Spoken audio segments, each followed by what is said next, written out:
Webinar or Galenos Publishing House. My name is Melissa, and I'm pleased to moderate this webinar today with you, our respected participators. Today, in this webinar, Tom Ciavarella and Josh Nicholson will share their experiences with the audience. I'd like to introduce today's speakers and give some information about the webinar's program. In the first part of the program, between 8 and 20 past 8, Tom Ciavarella, a former consultant of Clarivate Analytics Publisher Department and current consultant of Galenos Publishing House, will make a presentation on the importance of editorial quality in terms of international indexes and Clarivate's new metric journal Citation Indicator. Tom Ciavarella is a publisher-focused relationship manager, business developer, and content strategist. He is formerly manager of publisher relations in Clarivate Analytics, where he coordinated communication and content strategy with Web of Science Group. Currently, he is a strategic account manager with the Copyright Clearance Center, a consultancy that works with startups and STM publishers. Besides, he's in the research and development team of Galenos Publishing House in the process of applying for the journals to be included in international indexes. In the second part of the program, between 20 past 8 to 40 past 8, Josh Nicholson is going to share information about the Scite platform and citation metrics. Josh Nicholson, the founder of the Scite platform, Scite.ai, will present a flow of citation metrics for researchers and publishers to use the platform effectively. He holds a PhD in cell biology from Virginia Tech, where his research focused on the effects of inequality on chromosome segregation in cancer. Previously, he was founder and CEO of the Vinover and the CEO of Osoria. Both of these companies aimed at improving how scientists publish and collaborate. In the last part of the webinar, there will be a question and answer part for 20 minutes. Please send your questions to the question and answer section, indicating which participants you are asking to. Your questions will be answered by the speakers. I guess now we can start with Tom's presentation. Melissa, thank you very much for that introduction, and thank you for having me here today. It's very nice to see you again, and it's very nice to speak with the crowd. Thank you. Hello, Tom. I hope you're doing well. I am, thank you. I hope you are doing well too, and I hope that the audience is too. It's very nice that you could all spend some time with us today to talk about these things. Thank you. Shall I share my screen? Okay, you can start. Excellent.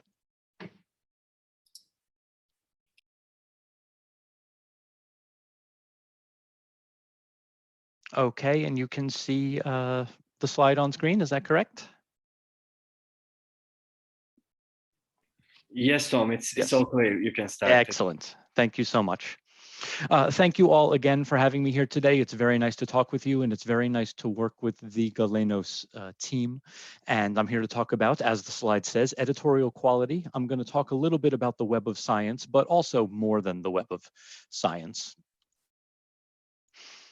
I had a very nice introduction about my background from Melissa, so I won't spend a lot of time on that, but we will go over editorial quality generally. We'll talk about the Web of Science core collection, which is where a lot of journals aimed to be indexed, especially if they're looking for an impact factor. That is where the impact factor would be. We're going to look at some of the quality criteria. There's 24 of them, but we're going to go over the 8 most prominent ones. And then we're also going to talk a little bit about some metric updates from the Web of Science too that Melissa had alluded to. As she very kindly said in her introduction, I was the manager of publisher relations for the Web of Science group for about 4 years, and I worked directly with the Web of Science editorial team. So those editors that were choosing the journals and were writing the standards for editorial quality. I did work alongside them and helped draft up those tenets for them. And also I'm doing some consulting right now. I'm very happy to be working with the Galenos team and with others. So in terms of editorial quality, this is a term that is not a fixed point. Quality continues to evolve. And on screen are 3 examples of what we now consider quality, but at certain points in the scientific and academic world were not.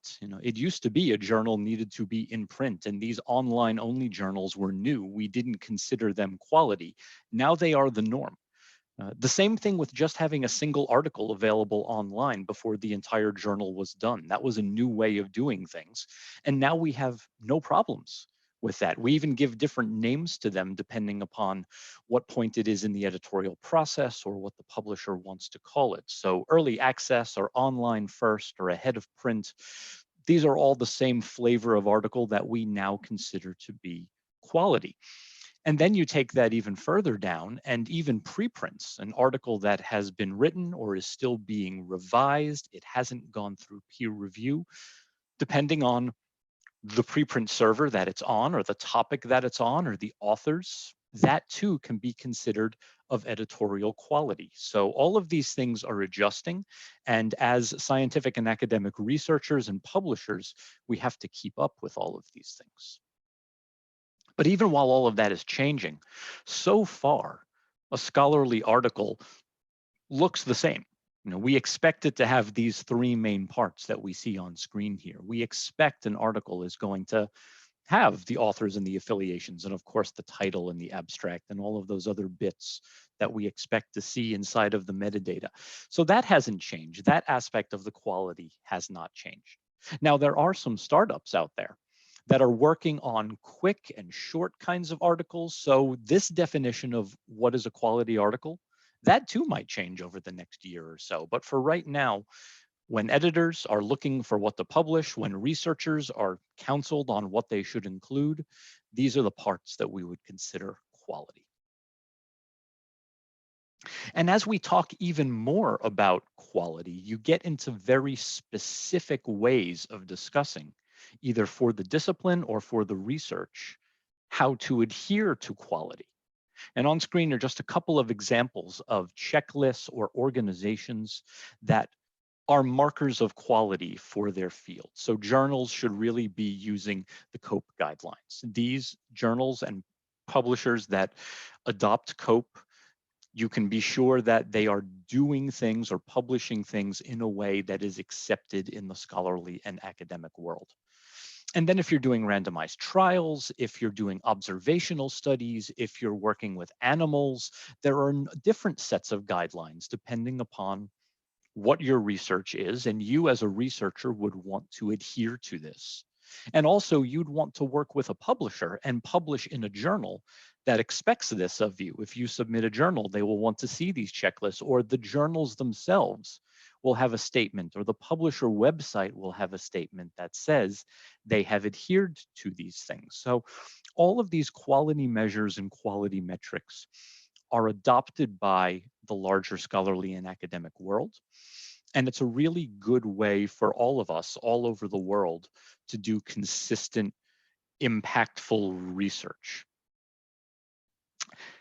However, you do get to a point where quality stops becoming objective and becomes subjective. That is when you're looking to have your journal indexed in one of the international indices. And all of a sudden you are at the mercy of quality standards that perhaps are not aligned with the other quality standards of your nation, your specialty, your university, and you have to be able to adjust for those as well. So as an entry point into that, we're going to talk about the quality standards for the Web of Science core collection and their journal selection process. And what we're going to talk about specifically is the core collection, which is a distinct set of databases. Not all of the databases on the Web of Science are created equal. The Web of Science is a platform of over 20 individual data sets, but the core collection is where the most rigorous journals, the most influential journals, and the journals that get the impact factor and other key metrics reside. So we're going to talk about the Arts and Humanities Index, the Social Sciences Index, the Emerging Sources Index, the Science Citation Index. There's also books and there's also conferences, but we're going to put those aside for now.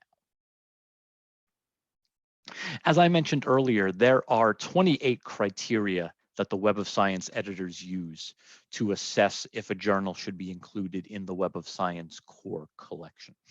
And 24 of those are for quality and 4 of those are for impact. We're not going to talk about the impact today. We did go over those briefly in a separate webinar, and there might be another webinar where we just focus on those, but we're going to look today at the quality criteria.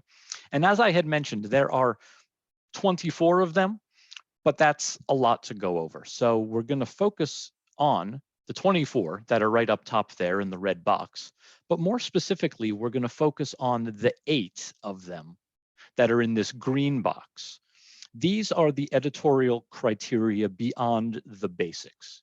As researchers, as publishers, we understand that you have a good understanding of the basics that a journal should have, the ISSN and its a URL that's live and statements about how you do your peer review.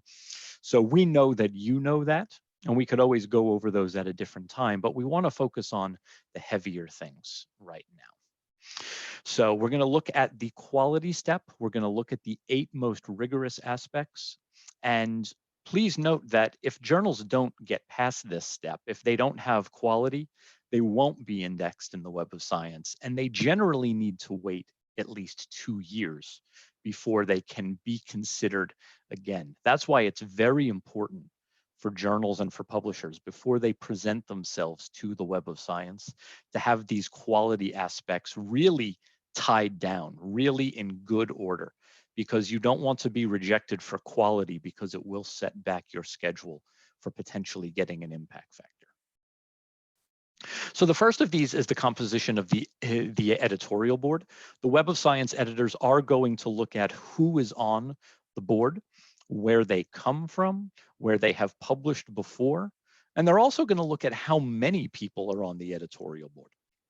There's no specific number you should or shouldn't have, but it should be commensurate with the outputs. So if you're going to publish a lot of articles, you should really have a lot of editorial board members as well to show the Web of Science team that you're pushing out content in a responsible way.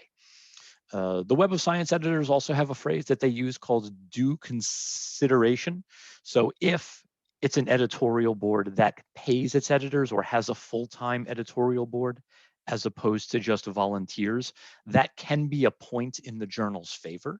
It's not a requirement. If you don't have that, you won't be stopped from being indexed. But showing that a journal or a publisher is dedicated enough to have full-time editorial board members says a lot to the Web of Science team. They also look for the validity of statements, which is a fancy way of saying a plagiarism check and another ethical check. It's very important to know that if the Web of Science editors come across plagiarism or other unethical practices, that will pretty much stop an evaluation right there. And the Web of Science editors won't give you a warning. They won't come back to you and say, well, we found this and please fix it. They'll say, we found this and we're rejecting you. So certainly we know that when you pass manuscripts through your authoring platforms, they're going through some kind of a plagiarism check. Perhaps you're using Authenticate, which is integrated into a number of the platforms or a similar service. So this statement exists really as a fail-safe for the Web of Science editors to say, as soon as we see plagiarism, we're going to stop doing the work because they have so many journals that they're going to look over. Peer review is the third thing that they're going to look at, and it's noted specifically because they want to see more than just your peer review statement. They want some kind of explanation of your peer review and why you do it. Open peer review is becoming a big thing right now, but again, it's not something the Web of Science team is requiring. But the more transparent a journal or a publisher can be about their peer review, how they find the reviewers, how they contact the reviewers, how often they go back to the same reviewers, the more transparent you are about these things, the better chances the journal has for both the current journal that's being evaluated, for future evaluations of that journal, and for other journals that the publishing house might want to submit. The more you share about that, the better your chances of indexing.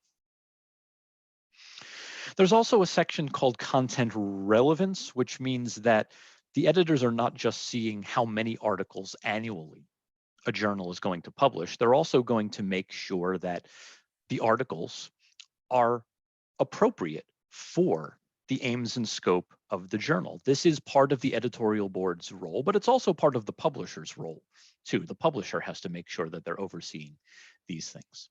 And the Web of Science team is concerned about this because if a journal is pushing out a lot of articles that don't match the aims and scope, it can point to some bad practices going on. We don't specifically want to say predatory practices, though sometimes that has been the case. An early indicator of potential predatory practices is, say, a chemistry journal publishing a lot of articles all of a sudden on non-chemistry topics, and you have to wonder why that's happening, what kind of oversight is going on. So the editors will certainly look at that. The fifth item is grant support details. Now, it's not required that articles be grant supported for a journal to be indexed in the Web of Science. But grant support does show that a journal or a publisher is prominent, or that an editorial board is well connected and can write research grants and get funding for certain kinds of papers. Being able to show that you have funding and show the source of funding is very important. And as we noted a few minutes ago, funding statements, those are part of the article anyway. Those are the kinds of things that we still expect in editorial quality to show if you're funded. Give us a little bit of information about that.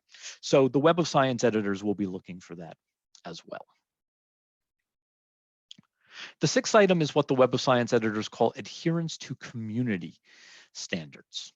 Now, this is another fancy way of saying that science is broad and science should push boundaries, but that needs to be clearly stated. So there are going to be journals that very intentionally publish contrary things, or they want to push the boundaries, or they want to test the norms of an area that they happen to be publishing in. They want their journal to be a forum for unpopular ideas. And as long as those unpopular ideas are well researched and well reasoned and peer reviewed, the Web of Science editors won't hold the journal to account for that. But if that's not clearly stated as a part of the journal's focus or a part of the publisher's focus, it can be used against you, unfortunately. The Web of Science is looking to be the first point for quality research.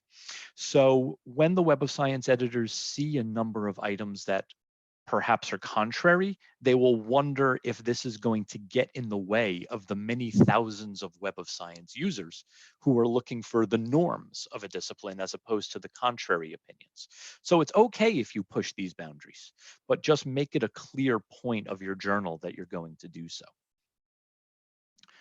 Author distribution is a big thing. This is tied into the editorial board as well. So not only do the Web of Science editors look at where does your editorial board come from, they look at where your authors come from.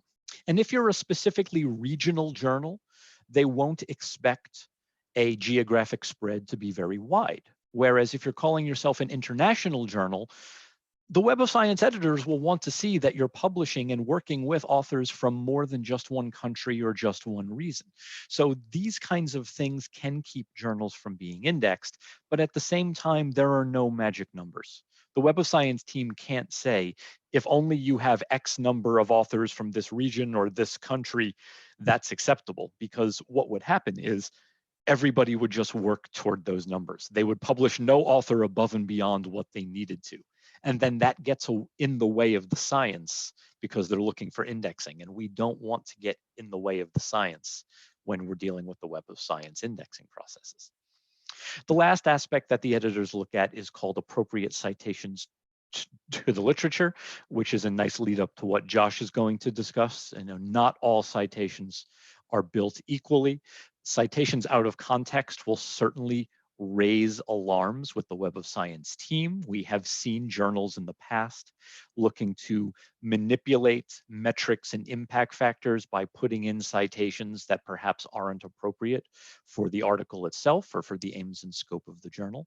But I'll leave it to Josh to talk a little bit more specifically about that. I realize I'm running short on time here, so I do just have one more slide, which is about the updates that Melissa had mentioned. If you are a reader or subscriber to the journal citation reports that will come out this month, and they are newly adding material from the Arts and Humanities Index and the Emerging Sources Index to the JCR. So there will be more metrics for these journals than there have been in the past. They will not get an impact factor, but there will be additional metrics for these emerging sources journals and these arts and humanities journals. And a big reason why they've done this is because they've created a new metric that they are calling the Journal Citation Indicator. And this is an attempt to normalize across disciplines citation impact. So it doesn't matter if a journal is in the physical sciences or the social sciences or the arts and humanities. It does not matter if the journal has an impact factor or does not have an impact factor. Now there will be a new metric with a base value of 1 that will be assigned to all journals across all disciplines. So this will make it much easier to use the Web of Science for apples to apples comparisons for journals across categories. And we haven't seen a lot about it yet. I am just as interested as I'm sure the rest of you are in seeing this when it's released at the end of this month. The last slide I'll leave you with is just the series of sources and links. These slides will be made available either through YouTube or elsewhere. I encourage you to read up on things on the Web of Science website. I encourage you to read up on things through the STM Association and elsewhere. And of course, if you have any questions or need any additional information, please reach out to the Galenos team or please reach out to me. Thank you very much for the opportunity to speak with you today. Thank you so much, Tom, this well-prepared presentation. Tom, I guess our editors may be wondering the answer to this question, so I want to ask it. Okay. You know it, you're very well.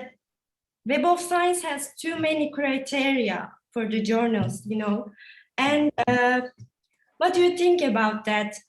Which issues do you think need the most attention? Could you please share your own ideas briefly? Certainly. So I will say that something good the Web of Science team has done the past few years, especially with the quality criteria, the 24 of them, which is a lot, is they've broken them into different sections. So the very low level ones, things like making sure that the journal has a working URL and we see the ISSN, all of the basics of good publishing practice.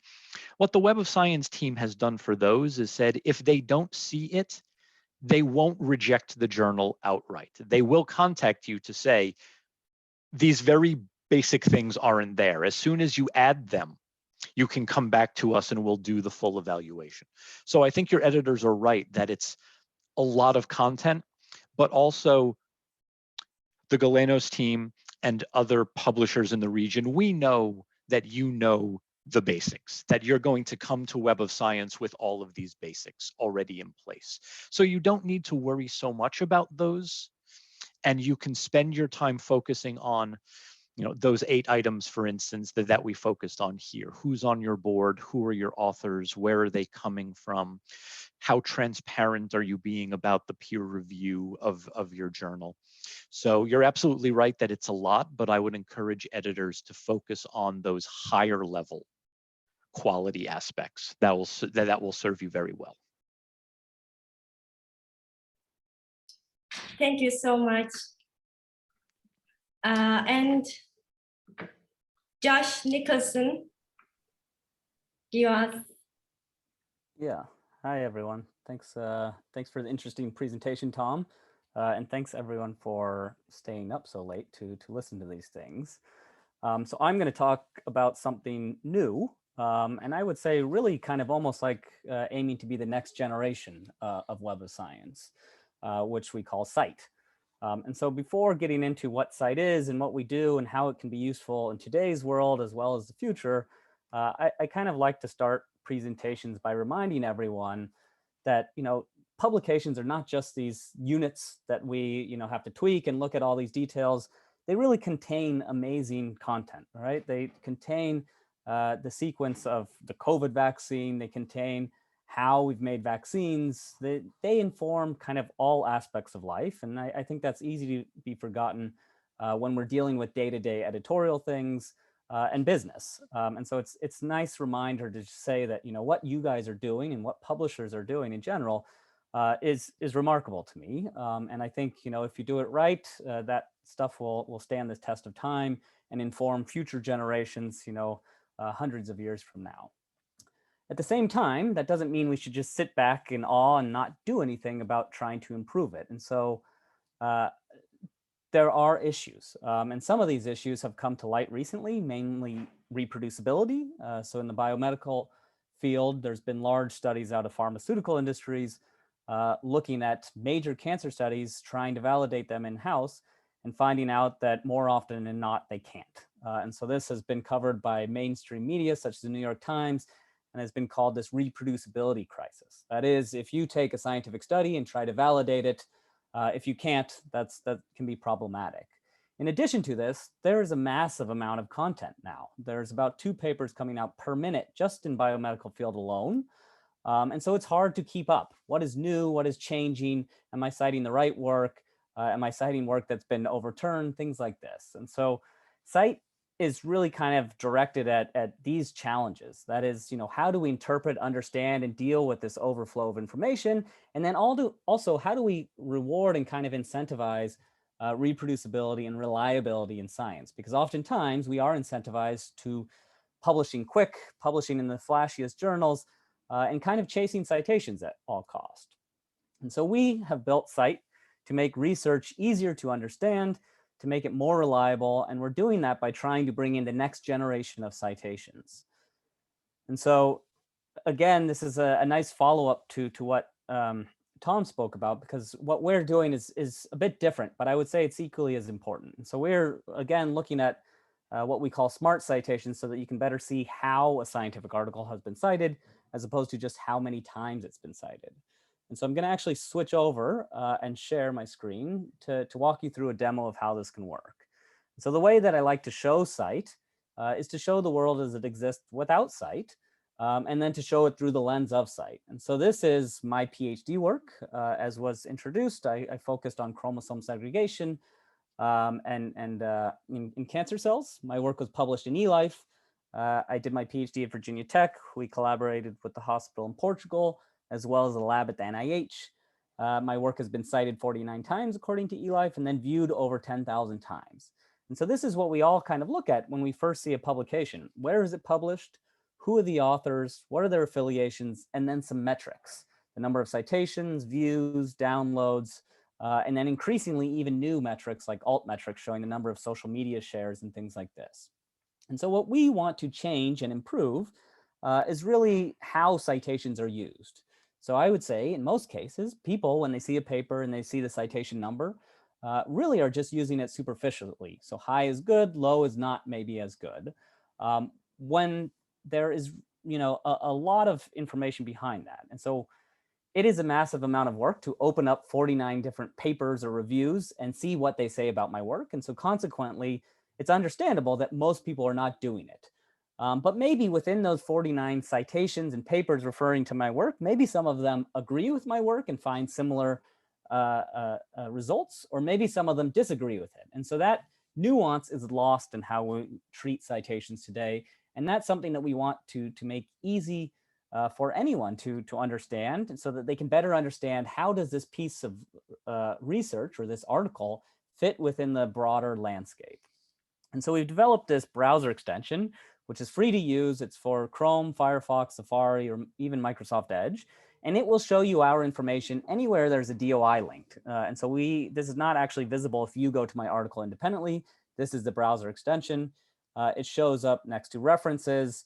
It shows up in PubMed. It shows up in Web of Science, Scopus, really kind of anywhere a scientific article appears, even Google Scholar. And the idea is that, we're not trying to change everyone's workflow. What we're trying to do is, improve it by adding this extra information.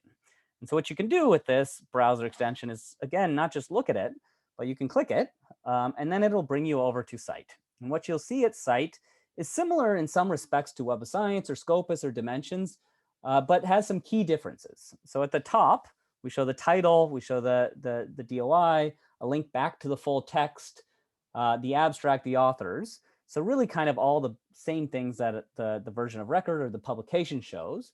And then what is different, and I would say pretty unique to what we do, is when you scroll down, you can see the citing publications, but not only can you see the citing titles, you can see the citation context.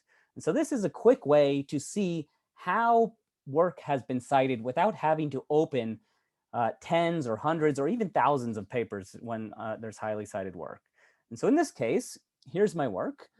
It's been cited by 60 publications. There are 65 citation statements. So we are doing something a bit different from Web of Science, because one paper can cite another in multiple places. Maybe they cite it in introduction as background, and then maybe in the discussion, they cite it to say that they found similar findings. And so in this case, here's a piece, an article that was published in Molecular Biology of the Cell. It was published 3 years after my work. Here's the authors. It's not tagged as a self-cite, so this is an independent group. And then here is this excerpt of text that comes from this from this article. This excerpt of text appears in the results section, so you can see where the citation appears. And then you can simply read it. So in this case, it says, in agreement with previous work, and then cites my work, the trisomic clones showed similar aberrations, albeit to a lesser extent, supplemental figure S2b. And so really, in a matter of a minute and a click, we're able to see that there is independent supporting work for this article of interest. To me, that is pretty powerful, and that is something that we don't see in these other citation indices. Other citation indices will show something like this, where it's a list of citing articles, which is good to have this comprehensive record, but it's something that we think we could do better upon by showing more nuance, so how something has been cited, and then allowing you to explore it in different ways. And so in order to do this, we need access to full text publications. And so we have partnered with leading publishers. And in fact, we're actively ingesting Turkish articles now from Dergi Park. So we utilize these full text articles. There's a lot of machine learning that goes into extracting out the citation statements. And so this is a visual representation of what that looks like with a PDF. So there's 11 different machine learning models, 20 to 30 different features each to identify these in-text citations, match that to the reference, and then match that against a database of metadata, in this case, Crossref. Once we have that citation context, we then have one deep learning model that classifies the citation statement as supporting, contrasting, or mentioning. So does it provide supporting evidence, contrasting evidence, or does it just mention this article? And the aim here is that we want it to make it easy for anyone to look at a scientific article and say, has this been tested? And if it has been tested, has it been supported or has it been contrasted? And so in addition to this, we also show you can filter by these citation types. You can organize by when the citations appear. As I mentioned, you can organize by where the citations appear. So here are citations to my work that appear in the methods section. One is actually a self-citation because this was us repeating previous work that we did. You can come back here. you can search these things. So say you're not just interested in whether it's supported or contrasting, but you're interested in maybe a keyword like yeast. You can search that and it'll highlight here. You can also click these other citations to find related papers. So in this case, there's a preprint from 2019 citing my work, which is highlighted in blue, but they're also citing 3 other studies. And so if you want to see what those related studies are, you can click on those, expand that, and you'll see that this is, very similar to my work, but it's in yeast. And so again, this is a powerful way to kind of navigate the literature and understand things. And so I think this is useful as you're reading, and we have students around the world now using this. We have professors using this. And reading, as you know, is also intrinsically linked to writing and publishing. We show also, in addition to this, the type of articles. So whether it's an article citation or a preprint citation, as Tom mentioned, and then also if it's a self-cite or an independent cite. You can visualize these things. You can add these to a custom dashboard, and I'm not going to get into too much of that just to keep on time. As you know, though, citations don't just apply to individual articles. They apply to journals. They apply to affiliations. They apply to funders. They apply to people. And so we've expanded our information to allow anyone to look at how journals have been cited. And so if you'd like, you can come to cite.ai/journals, and you can see how your own journals have been cited. Quickly opening this up to see the total number of articles, the citation breakdown, if there's any retractions, withdrawals, corrections, if you're receiving more or less supporting cites over time. So in this case, this journal seems to be trending to where there's more supporting citations being received. And this is something, again, another journal metric that is showing really the simple ratio of supporting over total testing cites. And then you can scroll down and identify the most supported article within that journal, and you can filter based on the most supported article, say with no contrasting cites and things like this. And this information can be very useful for editorial purposes. It can be useful for marketing purposes if you wanted to inform these authors that they had received a supporting citation. And maybe it can be useful for inviting some back to publish further. And so this is not just for individual publishers, but is for any journal out there. We also have the ability to look at this by institutions, again, around the world. And so you can look whether that's a private company like Hoffman La Roche or a university. You'll see this aggregate citation information at the journal level. And again, this is aimed to be complementary to Web of Science because it's providing a different way of looking at citations. So it's not just taking into account the quantity of citations, it's starting to look at the quality of them. Another thing that we've just released, which I think is especially useful for editorial purposes, is our ability to find some of the most supported research or researchers based on any topic. So in this case, you can search chromosome misaggregation, and it seems to be a bit slow with this. You can search whatever topic you're interested in. So if you're a journal that's looking at cell biology, maybe you are interested in chromosome segregation, you can use Scite to search for these things. And you can organize by the most supported article, the most contrasted article, the most overall volume of citations. And then one thing that is really powerful, which I think is an interesting way to find authors that you want to maybe invite to publish with you, or maybe to find peer reviewers, is to go down here and look at the authors. So in this case, Daniela Cimini shows up, who was my PhD advisor, as having the most papers mentioning chromosome misaggregation in the title or the abstract. You can also filter by, retractions, things like this, publication types, and then very powerfully, and again, pretty unique to our platform, you can see, okay, I want to look at the same topic, but now I only want to look at articles that have received at least one supporting citation, or maybe 2 supporting citations. And this again will show you top researchers in that area, as well as the top articles. And you can save these searches if you want to receive alerts when there's new publications matching this criteria, or new citations matching this criteria. And then you can also create custom dashboards based on this as well. And so this custom dashboard will look very much like what I just showed you, but will be based on whatever topic you're interested in. And so altogether, this information is aimed at helping, really kind of anyone, whether you're an undergraduate student, a PhD student, a tenured professor, a vice provost of research, a librarian, a publisher, an editor. It's aimed at helping everyone utilize this information that's out there, but just is buried amongst this kind of avalanche of citations and making it easier to understand and interpret studies. And I think that problem is only going to become more pronounced of how do I understand what is reliable, how do I know what to trust as we get more and more content. And that is what is happening year over year. There's more growth in content. And so I would love to hear questions, so I don't want to take too much, but I'll kind of conclude, by sharing some statistics. So to date, we have analyzed and extracted over 877 million citation statements from over 25 million full text articles. We work with about a dozen different publishers to sign indexing agreements, and we also access open access articles, and so that's why we're processing Durkee Park articles right now. We have historically primarily focused on English articles, but we are actually including non-English articles, and those will show up as unclassified. And we think that's important to show, a global picture, especially in emerging areas. And we also think this is something different from these other citation tools that exist. So we're not trying to recreate what everyone else is already doing.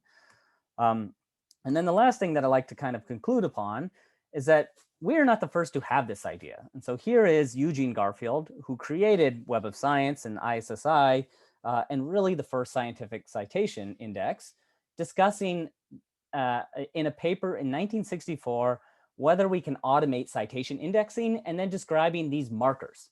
And so he describes markers, or what we would call citation types or citation classifications. And he suggests that these markers would appear in the published citation index along with the usual citation data. And he gives an example using the paragraph above, where there would be a critique on a citation, or there would be a Mr. X is wrong, or my personal favorite, there would be a citation that is a calamity for mankind. And so he concludes the intelligent machine would examine a new document and generate a critical statement such as rather poor paper. And so I believe that what we're doing will over time become mainstream, and other groups will do it. And there will be more types of citations. And so I think it's important to think about this, as we are all thinking about how to kind of, produce better publications and ultimately better science. And so I will stop there, and I would love to, have any questions. You can email us at hi@cite.ai. You can go to cite.ai and explore the tool for free. And then happy to take questions here as well. So thank you so much, everyone, for taking the time late at night, especially. Thanks for your presentation, Josh. So, valuable editors, we are beginning to live question and answer session. If you want to ask a question to Tom or Josh, you can click the raise hand button, and I will allow to talk.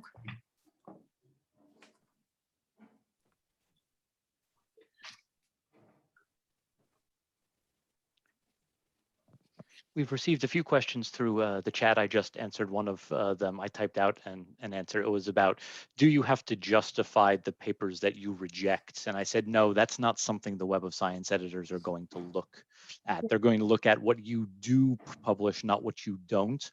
However, if you're the kind of journal that is very selective and you might want to make that known. You might want to explain on the publisher website or on the journal website that you do reject a lot. Now, something about this that's very interesting is that research has started to be done by Web of Science and others to show, did you accidentally reject what became a highly cited paper? And we can do some work on that. I know that the Scholar One team, because Scholar One is owned by the same group that owns the Web of Science, they're both affiliated with Clarivate. Work has been done to see inside of the Scholar One ecosystem, was an article rejected inside of Scholar One, but then that article found its way to another journal and it turned out to be a very influential article. So that is something that Clarivate sees, but that's not something that the Web of Science editors use against a journal when making an indexing decision. I guess nobody wants to talk, to ask a question. So we have some questions. I'm starting to ask. The first question is for you, Tom. Mm-hmm. Are editors' hash indexes a metric that Clarivate considers for journal selection?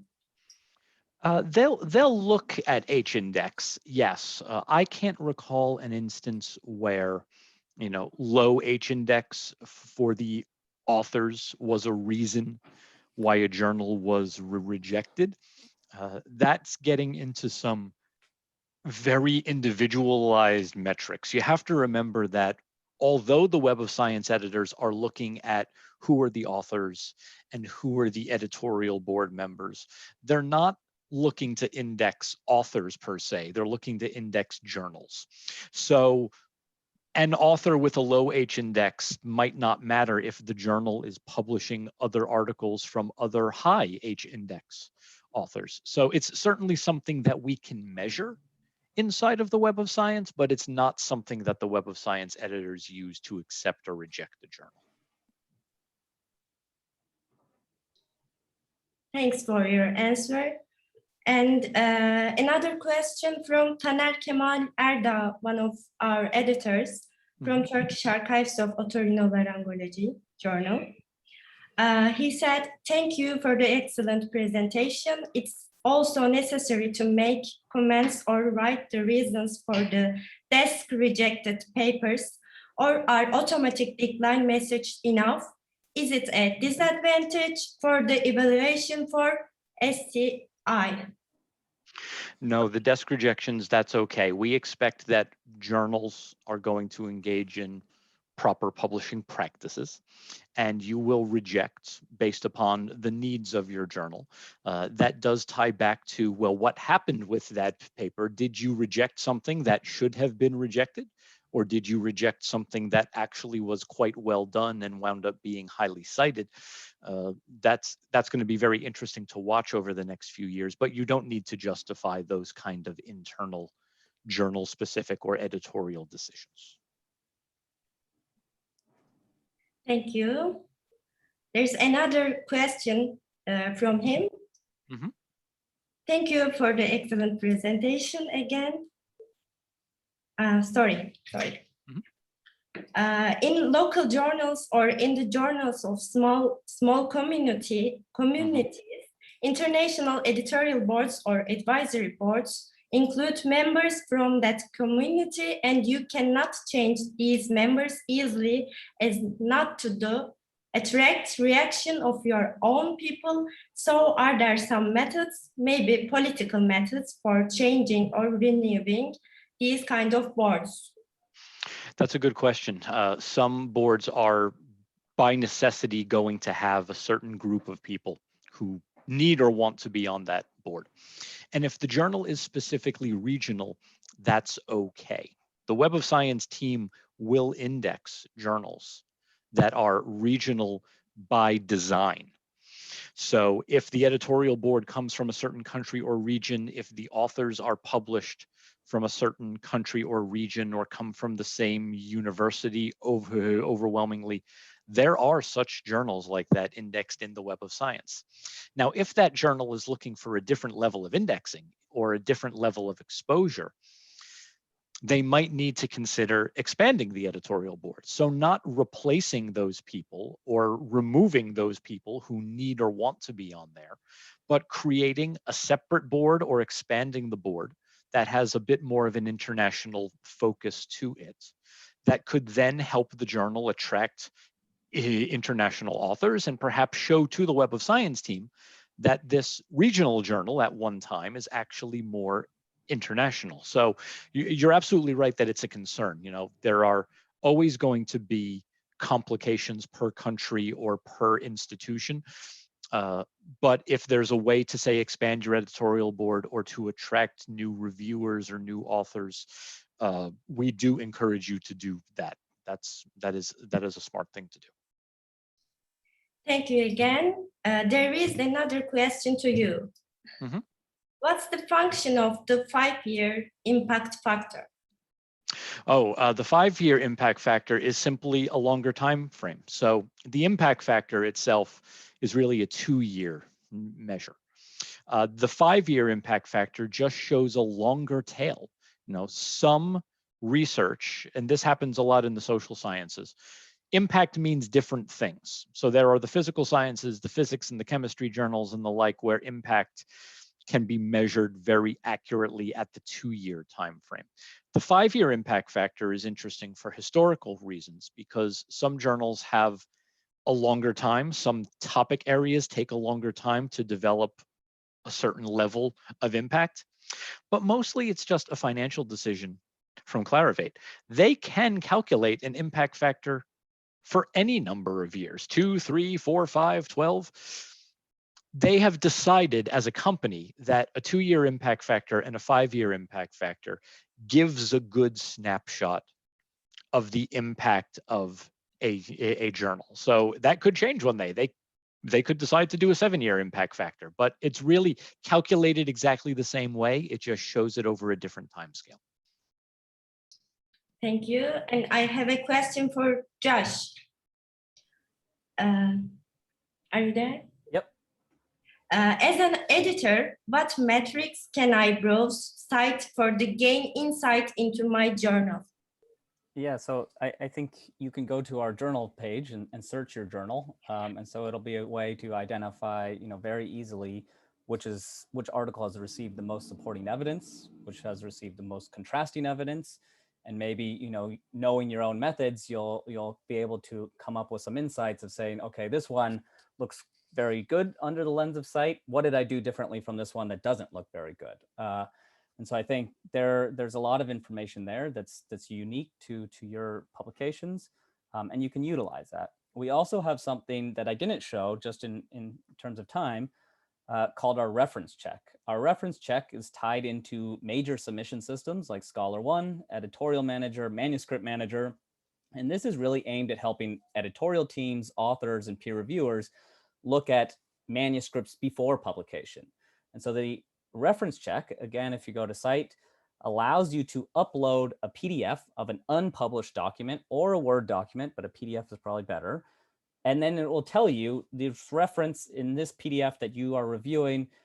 Is it retracted? Is it not retracted? Has it been supported? Has it been contrasted? And this will allow you to, everyone in the process, so you as editors, but also authors and peer reviewers, to see, are the references in a document that I'm about to publish, are they reliable?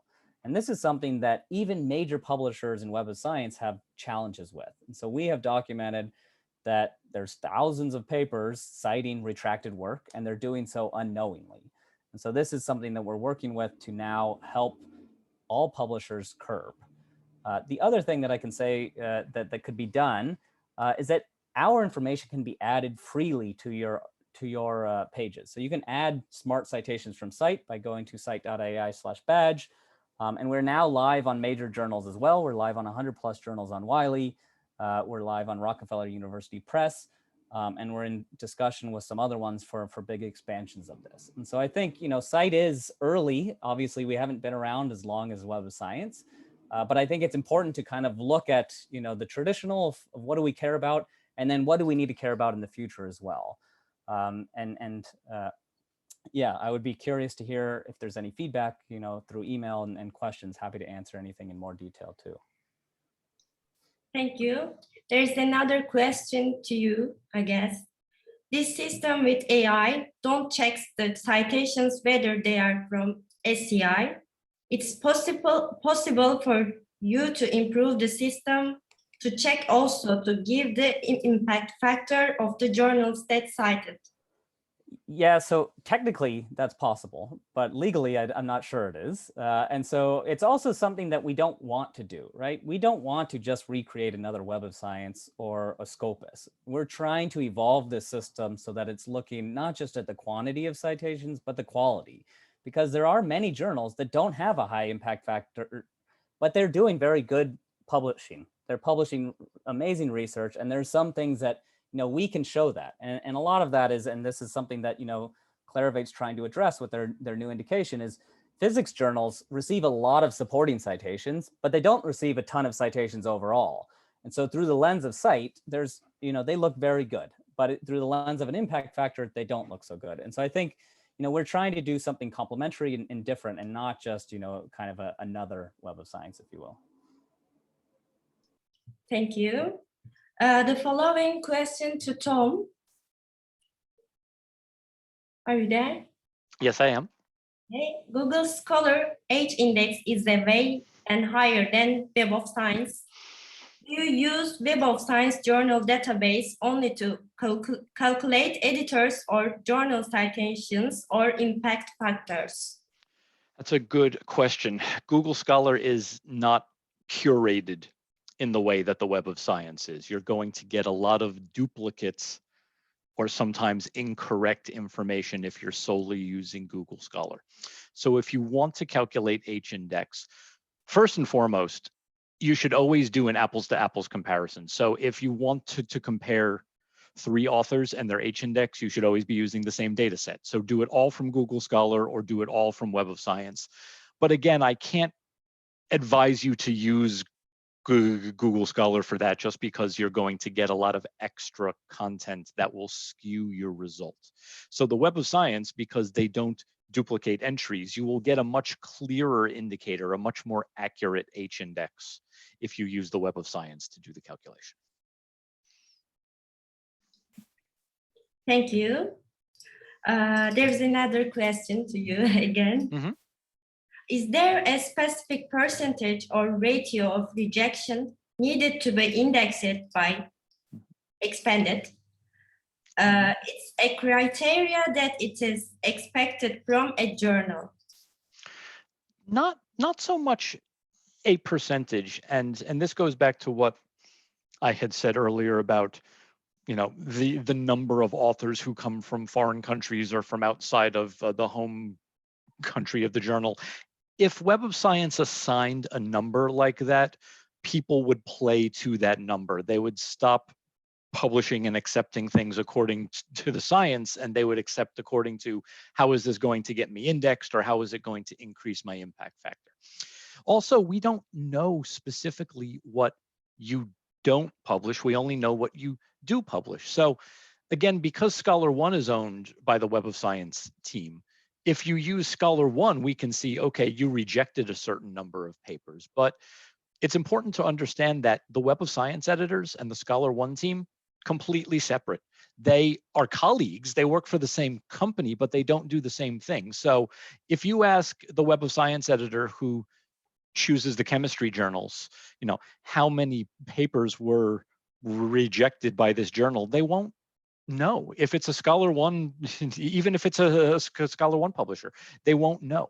They really are just focusing on, you know, what is published and where does it come from and does it look like it has both quality and impact. And if I might just add on to that, people ask a lot of times about how can these things go directly to the Web of Science team. It seems like some publishers are getting their questions answered directly by the editors or directly by the Web of Science team. Not always. I mean, certainly larger publishers have more resources and they will email the Web of Science team. That they used to email me all of the time. I would hear from some publishers every week, sometimes 3 or 4 times a week. But that doesn't mean that those publishers were getting extra evaluations or were getting fast-tracked in some way. When the editors get journals, they are assessing what the Web of Science needs. You know, is there a hole in the Web of Science that they have to fill? Or what is a topic area that the Web of Science customers have said they want to see?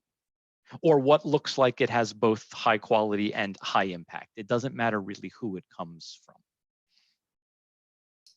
Thanks your answer. And 2 more questions from Taner Erda to Tom. He asked that, dear Tom, is there a ratio for accepted articles from foreign countries to be accepted as an international journal? No specific number. If you're calling yourself an international journal, the editors are certainly going to look to see what international means to you. Who is on your editorial board? Where are the papers coming from? If you do open peer review, where are the peer reviewers coming from? The editors try very hard not to have those kinds of geographic thresholds, but it's kind of this, they know it when they see it. You have to think in terms of established categories like physics or chemistry. There's so many journals to compare against. You can do this yourselves without even wondering what the Web of Science editors would choose. You know, what does the editorial board look like of the journal that you consider to be a competitor, or you want to be indexed like a certain journal? What does that journal do? How many papers do they publish annually? How many people are on their editorial board? Where do those board members come from? We certainly at the Web of Science did not encourage you to just copy somebody else, but we did say these journals did get accepted. They must be doing certain things right, a constellation of things they're doing right. And the more of those things that you can emulate, the better your chances of being indexed. The second question of Taner Erdal's, new impact factors of the SCI journals will be announced in June. When will the new journals which are accepted for expanded be announced? Oh, yes. So the Web of Science team selects journals throughout the year. So there's no specific one date, for instance, where an SCI journal would be accepted. However, to get the impact factor, that journal needs to be accepted by the preceding December. So when the impact factors are released at the end of June, the impact factors will be for those journals that were accepted for SCIE as of the end of December of 2020. So if a journal was just accepted in April or May for SCIE, that is a wonderful thing, but it will not have an impact factor for June. That journal will not receive its first impact factor until the following June. Another question from Yaprak Üstün. Thank you very much for your excellent presentation. What is the best free plagiarism software or website for scientific publishing? Josh might have some thoughts on this because he works with more of the providers than I do. I've used Authenticate most. I can't say that it's specifically best, but it's very reliable. That's what was integrated with ScholarOne. Josh, I'm not sure if you've come across others. I'm not sure, but I think Authenticate, if I understand correctly, is not free. Right. But I think that is the standard and what most publishers use, and universities too.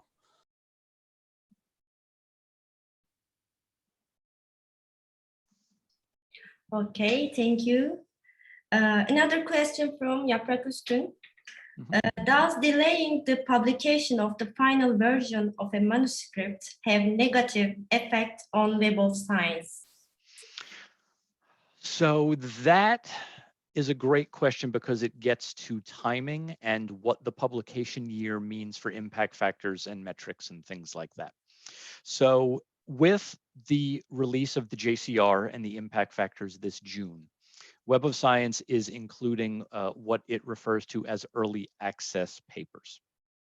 So it used to be that for calculating the impact factor, they looked very specifically at the year of publication. So if an article was finished and published online in its final form, let's say in November of 2020, but the article wasn't assigned to an issue until January or February of 2021, Web of Science would consider that a 2021 publication because that's when the publisher assigned it to a journal. So that article was alive and it could be cited and it could be even found inside of the Web of Science, but when the calculations were done, it would not count for the impact factor, which could make it hard to estimate what your number might be. They're getting around that now by including what they're calling these early access papers. So that being said, Web of Science always encourages publishers to publish to your audience, not to your indexer, not to Scopus, not to Web of Science, publish to your audience. So if it's important to get that paper published in October, even if it's going to be assigned to a volume and an issue in the following year, if your audience needs that paper, because it's such an amazing scientific discovery, if it's because that's what a grant depends upon, we always encourage you to publish according to the needs of the audience as opposed to the needs of the indexer. So please keep that in mind. Thank you. I suppose that's all the questions for now. So the question and answer part is over. Our time is over also. Thank you so much. And as before, if any other questions come through, do not hesitate to send them over to us. We could always email answers back to you. Yes, thank you, Tom and Josh, for your very good presentations. Thank you. Joining Thank us. you, Melissa. Thanks, everyone. Thank you, everyone. Thank you Bye. for all the participants, and have a good day for everyone. Thank you, everyone. Have a good day.